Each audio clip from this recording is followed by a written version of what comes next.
Hi, and welcome to this week's episode of the Pink Property Podcast. You join me here today with my colleague David Kirby. I'm Leo O'Brien, and chatting about the year so far. Yeah.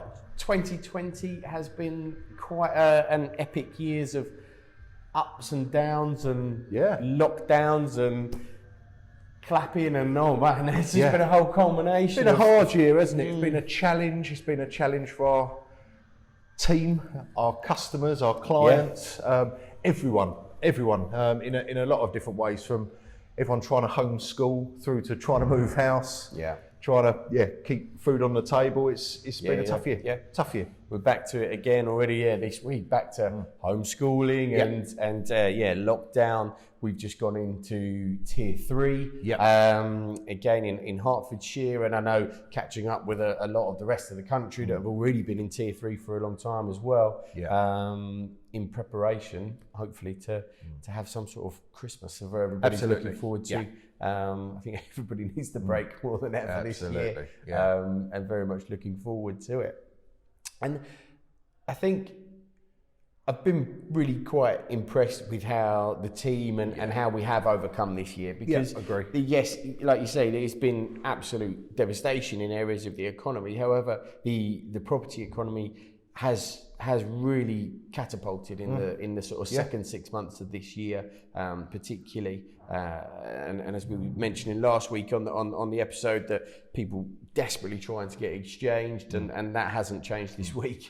We've been able to get more people over the line and into their houses in time for Christmas, which is a great result at the end of a tough year, really. Well, it's been the best 6 months we've ever had as a business. The levels of business we've done has been fantastic from a sales point of view and a letting point of view.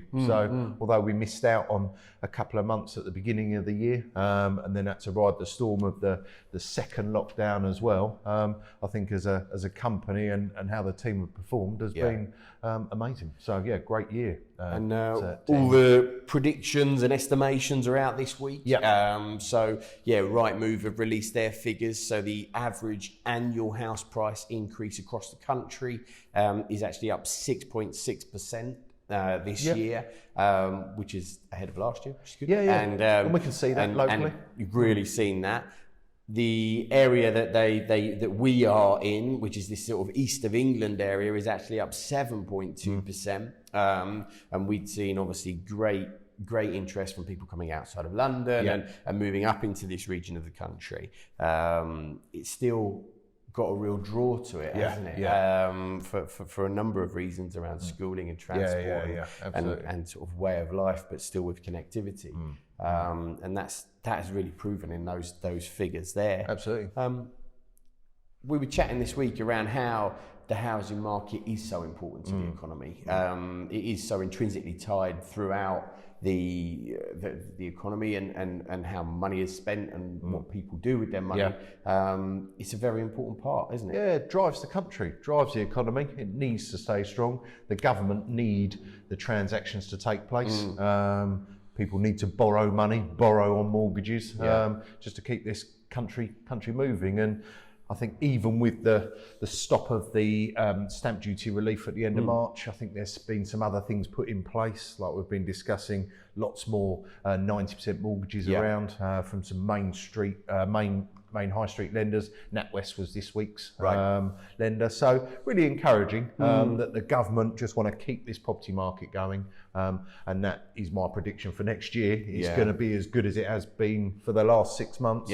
I think we're going to have a solid time next year. So, and I think although that stamp duty sort of cliff edge and cut off at the end of March is a barrier that lots of people are heading for, I think we've noticed this week that a lot of people that are starting their search have almost written off the fact that they're going to be able to meet that deadline. So are already thinking ahead. It's not the be all and end all. They're going to have to do it. So hopefully we won't see that and transactions fall off a cliff. Once that we'll have a good race up to it, and then anyone who's missed it was probably half prepared to miss it, and actually we'll just keep cracking on. But if you need to move and want to move, unlucky you missed the little bonus, but hey ho, just move on and crack on. That's it. So predictions. Yes. What are you going to hang your hat on as a prediction for house price growth in 2021. Where do you see that sit? So my feeling, I think we've seen a decent increase locally. Certain areas of Bishop Stortford, I think we've probably seen a 10% growth in price rather than a 7.2%. Obviously, there are other areas that haven't, which works on that average. But yeah, certain areas, Elsnham as a village, I think has really increased in value over time, and they've invested in the village. So yeah, I'm not sure we're going to see that sort of level again next year at 7.2%. I think we've had too much of a rise this year. However, I do still think an increase. I think there's going to be loads of transactions, loads of confidence in the market, and my figure is 3%. 3% growth in 2021. There you go. What's your thoughts? I'm a little bit more bullish, but not too much. I agree. I think there's been still lots of juice in the tank for people that want to come this way, want to make those moves. I think people still want to move within the region. And I think 4% is a realistic growth rate for next year. Cool. Totally agree. I think we've had the heavy lift of price rise, and now I just think it would be something a bit more consistent, which is actually a lovely market to be part of. It's a bit safer for everyone. A homeowner, from a buyer's point of view, prices aren't racing away from you as you're trying to buy from week to week. There's a bit more consistency in the market at that level. So I'm going to hang my hat on 4. Rental prices. What do you think is going to happen to them sort of next year, and obviously off the back of maybe this year? I think they need to move up a bit locally. I don't think our rental prices are quite as strong as potentially they could be. And I think, the demand and the requirement for housing locally should drive that forward. So, there's still very little available.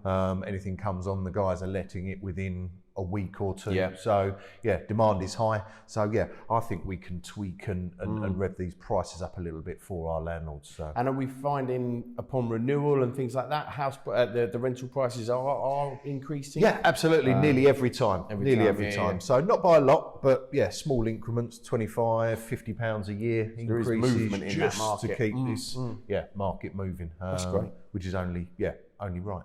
And that's it. It just does move on. So this is actually going to be our last episode of the season this year for 2020. We plan to take a little break over Christmas.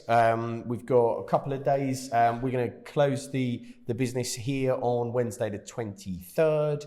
And then we're going to be open for the 2 days in between Christmas and New Year, the 29th and the 30th. And then we'll be back full time on the 4th of January. And the podcast will be back on January the 10th, Sunday, January the 10th. But look, just want to thank you very much for tuning into the episode so far. Hope you found value. Please send in any questions over the Christmas period. We'd love to attack them as we come into the new year and see how the market kicks off. And we'll keep you abreast of what's been going on in the business. Wish you all a really Merry Christmas and a Happy New Year, and we'll see you on the other side. Yeah, absolutely. Yeah, Merry Christmas, Happy New Year, and see you next year. Thanks.